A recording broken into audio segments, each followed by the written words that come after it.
Hey everyone, Addison and Julie here, and we are so excited that we get to talk to you about family. Yeah, we're a We family. are a family, and I love that this story of redemption, God's story of redemption, it's all about a family. If you look at the biblical narrative, it's a story about God, Son becoming a man so that we could become sons and daughters of God. That's the whole idea behind sons and daughters. That's the whole idea of who we are becoming in Christ. And I don't think it's any accident that God uses the family dynamic to first introduce us to authority. Yeah, I mean, our parents, they're our first leaders, they're our first authority figures. And so we want to dive into what this looks like, authority in the family. So we're going to cover two primary dynamics. Number one, being parents and children. And number two, we're going to do husbands and wives. You pointed to yourself for husbands and wives.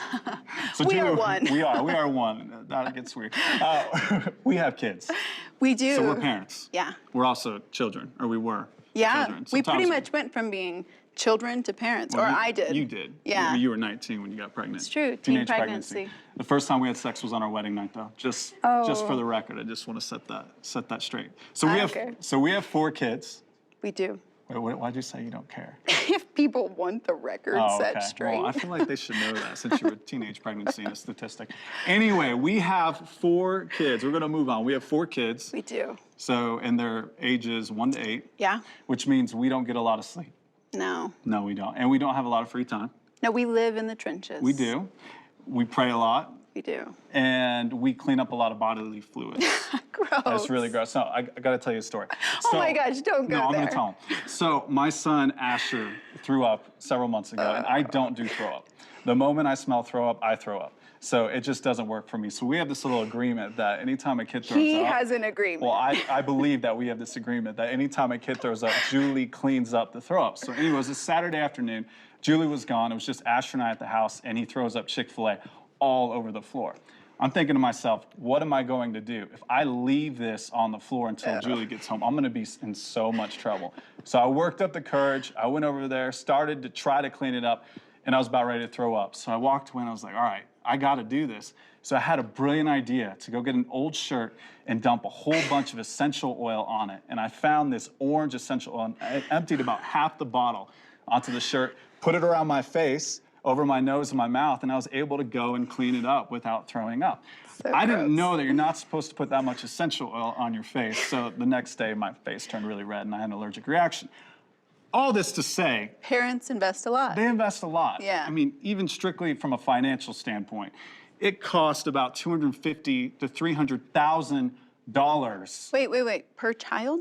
Yeah, this is per child. And that doesn't include college. To raise a kid from infancy to the time they're 18. We have 4 kids. Yeah, that math is depressing. I kind of feel like we should have talked about this. It's a lot. So while parents they do a lot for us. This is not the only reason why we honor them. Yeah, we can't ever put our parents in a position where they're trying to earn the honor that God has given to them. And in fact, when I was young, my own father, who was in and out of our life, I never saw him as a dad. I never gave him that place of authority. And he was gone. He was gone a lot. He was. Their relationship was on again, off again, depending upon the emotional roller coaster that my parents kind of rode. And they got divorced and remarried twice. Yeah. 6 children in the midst of all of this. Craziness. Needless to say, there was dysfunction. So this idea that my dad hadn't earned this place of authority was only encouraged by my mom's feelings of abandonment. So as I became a teenager and a rebellious teenager, I would use this to my own purposes. I can recall several instances where I would be making plans on the weekend to go out with friends, and if my dad happened to be around, he would just shut it down. He would say, no, you're not going anywhere. You need to stay home tonight. He knew nothing good happens after the sun goes down when you're a teenager. It's true. He had that assumption that I was young, looking for trouble, and I would appeal to my mom, saying he doesn't know me, he hasn't been here, he is trying to have this place in my life that he hasn't earned. And she would relate to me in that. She would hear me, and she would feel in this self-righteous way, I've earned that. I'm the one who's been here. I have the right to say what our children can and cannot do. And I would go. I would get to go out with my friends and look for trouble after dark. And then it would typically lead to a fight between my parents, where my dad would leave feeling like he just didn't have a place in our family. And I share that story with you for two purposes. One of them being that even though my dad hadn't earned anything, he wasn't there. He didn't know me. He didn't know my favorite color, my favorite foods, any of the things a dad is supposed to know. But ultimately, none of that mattered. God still had a purpose for making him my father. God still wanted to use him to protect me in those moments. And the second thing, and this one is actually really hard to share, because I do believe that had my dad been given this place of authority, that none of us had the right to put on him that he hadn't earned, this God-ordained position, I think my family could have had a chance. Wow. I think he would have become that man, become someone whose actions lined up with the position. But it doesn't take perfect parents. It doesn't take perfect people to do the perfect work of God within us. Yeah. And we can't disqualify our parents because No. of their imperfections. Yeah. We all have them. And I think there's such significance in the fact that honor your father and your mother. It's the first commandment that deals with our human-to-human relations. So true. So the first 4 commandments deal with our relationship with God. Yeah. And then we find this commandment to honor your father and mother. And then there's a promise attached to it. And we Yeah. have to ask ourselves, why? Why is this the first commandment that deals with human-to-human interactions? And I think the reason is we learn everything about authority from our parents. We do. So the rest of our lives, work, school, all of that, we learn that in the home. In a lot of ways, it's even our first glimpse of God. It is. And I mean, a lot of psychiatrists believe that people build an idea of God based on what kind of parents they have. Yeah. And so that's huge. And so I think God, with that commandment, is saying, look, I want you to learn how to honor your parents because it will go well with you, because you'll get into these situations with authority figures Yeah. throughout the course of your life where you will have to know how to honor them, because God uses authority to develop us. It happens in our childhood and it happens all throughout our life. And if we don't allow ourselves to lean into the tension Yeah. that comes when we interact with authority figures, we aren't developed beyond what we can see in our own strength and our own ability. And that's huge. That is huge. And it's sad. It's so sad. You see those people. They live their life feeling like the world is out to get them. I have a couple friends, and every time I talk to them, it's like their boss is against them, the police are against them, this other thing is against them, and they have an authority complex. Yeah. And they're miserable. They're miserable. They are not experiencing well-being. And when I hear those people talk about their parents, they inevitably say negative things Yeah. about their parents. Yeah. And so this is huge, because authority in our lives, their purpose is to take us places we wouldn't otherwise go and get us to do things that we wouldn't otherwise do. And this starts in the home. This starts with our parents. And if we don't honor them, if we don't give them that place in our life, then we're not going to allow them to challenge us and bring out God's best in us. So that's huge. So God uses authority to perfect us, Yeah. and that doesn't require perfect authority. No. In fact, it requires flawed authority, because we're talking about humans here. Absolutely. And there's a good chance, Julie, don't you think there's a good chance that a lot of the people watching this, they're probably navigating that tension of being a teenager, early 20s, Yeah. where they're moving out from their parents' leadership. Yeah. They're not living at home anymore, and they're navigating that tension. And they're like, okay, what does it look like to honor my parents in this new season of my life? So I lived at home, confessions of an Italian. I lived at home until I was 22. And I decided to live at home because I was here in Colorado Springs. My parents lived in Colorado Springs, and my parents only charged me a small rent, and I could save money. Yeah. And I was like, hey, this is practical. I have a great relationship with my parents. I'm going to live at home. Well, my dad in particular, he likes things done a certain way. Julie calls them Bevereisms. And so he's very particular about how things are done in his house and with his stuff. So when I lived under his roof, Yeah. I had to be mindful of that. I Sure. wasn't just like, hey, I'm an adult. I can do whatever I want in your house. I had to abide by his rules, even if I didn't agree with them. Yeah. Because they were neither bad or good. They were just his preferences. Yeah. Well, when I moved out at 22 and we got married and got an apartment, it would have been weird if my dad would have been coming over to my house and saying, hey, I want you to use this cleaning chemical to clean your refrigerator. I want you to vacuum the floors on these Sure. days. Or I want you to use this laundry detergent to clean your clothes. That would be inappropriate. That Yeah. wouldn't make sense. And fortunately, no Bevereisms came with you. No, not at all. So the time, Bevereisms are not all bad for the record either. The time comes. Says the Bevere. Says the Bevere. The time comes when we don't listen to everything our parents say in the sense Yeah. of we're not waiting to hear their voice as to what we do next. And there's tension that is created in that transition. So that makes sense for things like house rules. When you live in your parents' house, you follow their house rules, then you have your own house.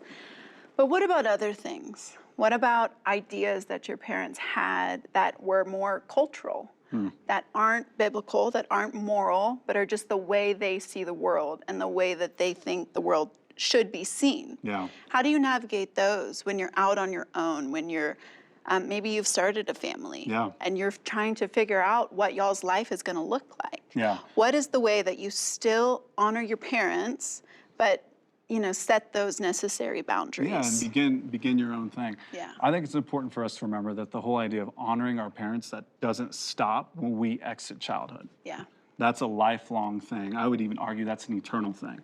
And so I think we can honor them when we move outside of the home by giving them a voice in our life. Yeah. So people, they really don't want to be right. They just want to be heard. And because they're not heard, they think they want to be right. Yeah. And so if you honor your parents by giving them a voice in your life and truly listening to them, not just going through the motions, Which means you have to put your phone down. it means you have to put your phone Just down. to clarify. It means you have to look them in the eye. Yeah. It means you have to respond with more than one word at times. You really listen to them, engage with them. You might learn some things You about absolutely them will learn that you didn't things. know. Yeah. And what's really cool is you create a generational bridge and you position yourself to give things to your parents. Because if you're like flaunting your differences to your parents, they're gonna draw back. Yeah. But if your parents engage with you in the safety of a relationship, then you can share some of the things that God is showing to you about the way you're doing your family or the way you're building your household that could very well help your parents and what they're doing. Yeah. And that is the ultimate goal, is that you go from a child being dependent to then a teenager being independent, and then this adult who's interdependent. And in order to be interdependent, you have to be independent. Yeah, you have to And first not- be independent. Yeah, and not independent But too in the many way. people just want to be independent. Exactly. Like they think it stops there. I think that's the ultimate goal of maturity. Like, I want to be independent. But God designed us for relationship. He did. And so our lives flourish in this state of interdependence. It's Yeah. two people who are independent who say, I'm going to give you relational equity. Yeah. I'm going to lay down my life to be a part of your life. I see you as valuable. You have something to offer me, and it doesn't take away from who I am or who I'm trying to be by allowing you a voice into that. And there's a confidence that comes with interdependence. Because absolutely. independent people, you see this in teenagers and stuff, they're asserting their own person. Yeah. Pushing the boundaries, like, I'm my own person, don't tell me what to do. Well, you get to the point where you're this state of interdependence where it's very much like, I have something to give. Yeah. So I need to be in relationship with other people. And you also realize I'm incomplete and I need to be in relationship with other people. And I have a hard time believing that God puts us in families just for 18 years. Yes, certainly not. I mean, that doesn't make sense. Those are relationships that he wants to flourish for the rest of our lives. And Yeah. I think this idea of interdependence, it makes every relationship thrive, and especially marriage. It does, but you do have to enter into that interdependent relationship without expectations. Because I think that expectations are just a killer of true relationship. So if you're coming into it thinking, this is what so-and-so's mom and dad does, this is what happens over here, if you have any preconceived ideas about what this person owes you, Yeah. you're going to inevitably just end up disappointed. Well, you're going to push them away. Yeah. People don't like to feel that way. No. People don't like to feel like they're in the negative. No one likes that. No No. one likes that in a relationship. And so I want to segue to this dynamic between wives and husbands. And Julie, I think so often when we talk about the dynamic between a wife and her husband, we refer to Ephesians 5 when they talk about marriage, the Christian view of marriage. And, Yeah. and I don't think that's necessarily a bad thing, the whole idea of wives submitting to their husbands and husbands loving their wives. But unfortunately, a lot of men in particular have used this passage to justify abuse or control tactics or manipulation. And so I want to take a look at the ultimate leader, right? Because Jesus is referenced in this passage. I want to take a look at Jesus and see how he did leadership. Okay. So there's this story that we find in the Gospels where the disciples are all arguing about which one of them is the greatest.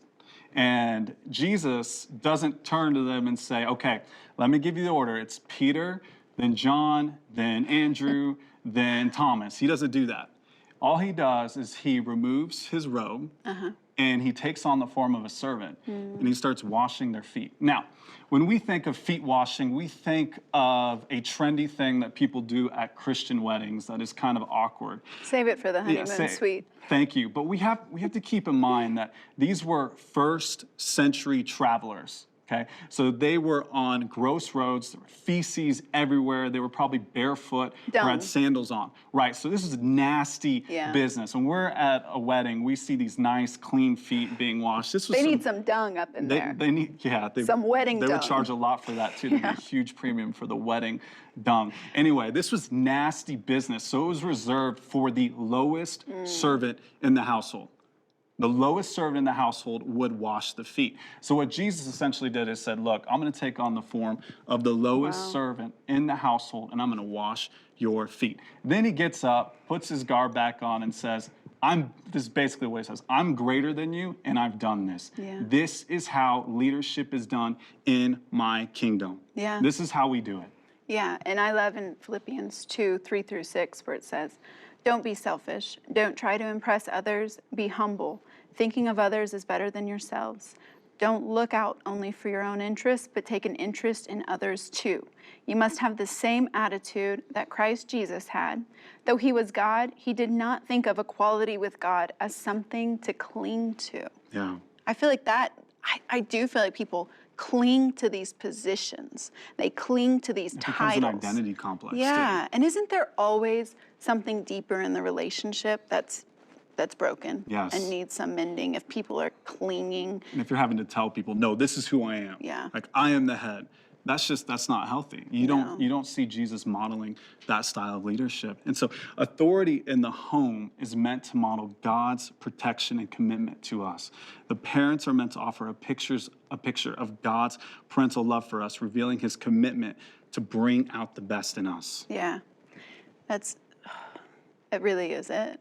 It is. It's like it's supposed to be this fertile ground that we grow into the people who we're intended to be. Yeah. And on the marriage front, the marriage is supposed to model Christ's love for his bride. It's supposed to display the highest form of intimacy and the laying down of self, the whole purpose of the gospel message. Yeah. That's the big idea. When Jesus kept looking at his followers, he would tell them, deny yourself, take up your cross, and follow me.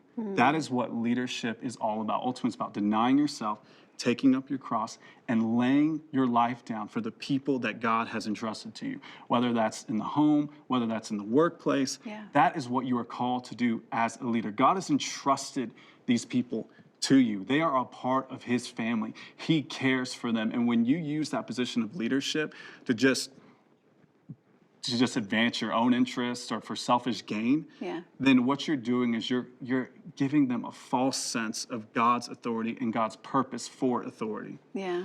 And that's so evident in the home. And so we just encourage you, regardless of what your story has been, regardless of what your parents did or where you've been up to this point, God has something new for you. God is revealing his ways to our world through you. You are a part of his family. You are a part of his lineage. And this is his design for family, and this is his design for authority. So whether it's husbands or wives, your authority is not meant to be used by you for your own purposes or gain or just any weird, convoluted ideas. Yeah. It's given to us to serve. Yeah. It's given us to lay our lives down, and God uses the family dynamic for us to experience that, ideally in a safe place. Yeah. Family is supposed to be safe. It's supposed to be a place where we can make mistakes and learn things and develop into the people that God has called us to be. That is where God builds us, is when we give of ourselves, particularly within the family dynamic. It's truly special. Yeah. We love you guys. Thank you for tuning in.